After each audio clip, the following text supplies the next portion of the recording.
दोस्तों, स्वागत करता हूँ अपने इस चैनल में। आज हम आपको सुनाएंगे भगवान सूर्य देव की कथा। सालों साल पहले एक बुढ़िया सूर्य देव की भक्ति में पूरी तरह से लीन थी। वो हर रविवार को सुबह स्नान कर घर के आंगन को गोबर से अच्छी तरह लिपाई करके सूर्य देव की पूजा करती थी। फिर सूर्य देव के लिए व्रत रखकर शाम को उन्हें भोग लगाने के बाद भोजन करती थी। उस बुढ़िया की भक्ति भावना से देव काफी प्रसन्न थे और भगवान की कृपा से उस बुढ़िया को किसी तरह की परेशानी नहीं होती थी। उस बुढ़िया की खुशी और संपन्नता को देखकर उसकी पड़ोसन को जलन होने लगी।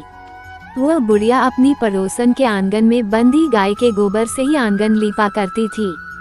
पड़ोसन ने जलन के मारे उस गाय को आंगन की जगह घर के अंदर बांधना शुरू कर दिया। अब अगले रविवार को सुबह बुढ़िया को सूर्यदेव की पूजा करने के लिए घर गाय का गोबर नहीं मिला, जिस कारण वे सूर्य देव की पूजा नहीं कर पाए और पूरे दिन खुद भी भूखी रही। रात में सूर्य देव उस बुढ़िया को सपने में आए और उससे पूजा न करने और भोग न लगाने का कारण पूछा। जवाब में बुढ़िया ने बताया, घर के आंगन को लीपने के लिए गोबर नहीं था, इसलिए पूजा नहीं कर पाए। पूजा नहीं की तो भोग भी नहीं चढ़ाया। बुढ़िया की बातें सुनकर सूर्य देव उनसे कहते हैं कि मैं तुम्हारी भक्ति से प्रसन्न हूँ, इसलिए मैं तुम्हें एक गाय दे रहा हूँ। वो तुम्हारे घर को धन से भर देगी। ये कहते ही सूर्य देव उसके सपने से चले गए।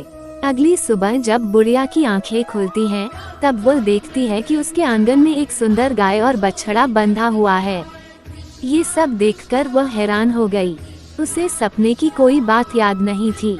इसे उसने सूर्यदेव की कृपा समझा और गाय को चारा देने लगी। बुढ़िया के आंगन में सुंदर गाय और बछड़े को देखकर पड़ोसन की जलन बढ़ गई। कुछ देर बाद जब बुढ़िया घर के अंदर जाती है तो गाय सोने का गोबर करती है।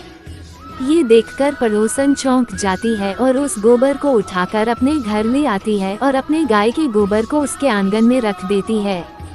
ये सिलसिला कुछ दिनों तक चलता रहा और वो पड़ोसन धनवान हो गई।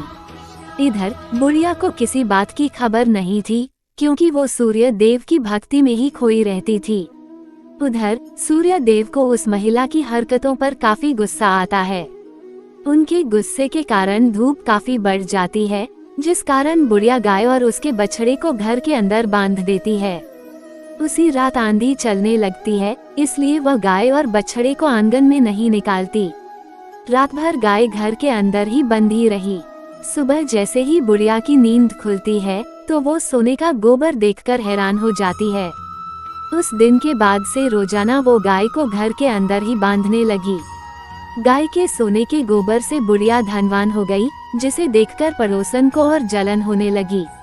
पड़ोसन ने जलन के मारे सोने का गोबर देने वाली गाय के बारे में उस नगर के राजा को बता दिया। राजा को जैसे ही सोने का गोबर देने वाली गाय का पता चला तो उन्होंने तुरंत सैनिकों को भेजकर उसे महल लाने के लिए कहा। जब सैनिक बुढ़िया के घर पहुंचते हैं, तब वह सूर्य देव को भोग लगाकर खुद भोजन करने के लिए निवाला उठाने ही वाली थी कि तभी सैनिक गाय और बछड़े की रस्सी खोलकर उन्हें अपने साथ ले जाते हैं। बुढ़िया उनसे गाय और बछड़े को न ले जाने की प्रार्थना करती है, लेकिन राजा के सैनिक बुढ़िया की एक नहीं सुनते। कुछ ही देर में सैनिक गाय को राजा के पास ले जाते हैं। राजा गाय की सुंदरता को देखकर बहुत खुश होते हैं और उसे अपने ही पास रख लेते हैं। गाय व बछड़े के जाने के गम में बुढ़िया बिना खाए पिए पूरे दिन सूर्य देव से गाय और बछड़े को लौटाने की प्रार्थना करती है। इधर दूसरे दिन सुबह राजा सोने का गोबर देखकर हैरान हो जाता है। उधर बुढ़िया भूखी प्यासी सूर्य देव की प्रार्थना में लगी रहती है। बुढ़िया की तकलीफ देखकर सूर्य देव अगली रात राजा के सपने में आकर कहते हैं कि अगर तुमने इस गाय और उसके बछड़े को नहीं लौटाया तो तुम्हारे राज्य पर संकट आ जाएगा। तुम्हारी धन संपत्ति सब नष्ट हो जाएगी। सूर्य देव की बातें सुनकर राजा की नींद टूट जाती है। दूसरे दिन सुबह वो बुढ़िया को गाय और बछड़ा लौटा देते हैं। साथ ही उसे कुछ धन भी देते हैं और उसकी पड़ोसन को सजा देते हैं। सूर्य देव की इस चमत्कारी गाय और बुढ़िया पर उनकी कृपा को देखकर राजा पूरे नगर के लोगों को हर रविवार सूर्य देव की पूजा करके व्रत रखने के लिए कहते हैं। तभी से ही रविवार के व्रत का चलन शुरू हुआ और राजा के पूरे राज्य में खुशियां ही खुशियां छा गईं।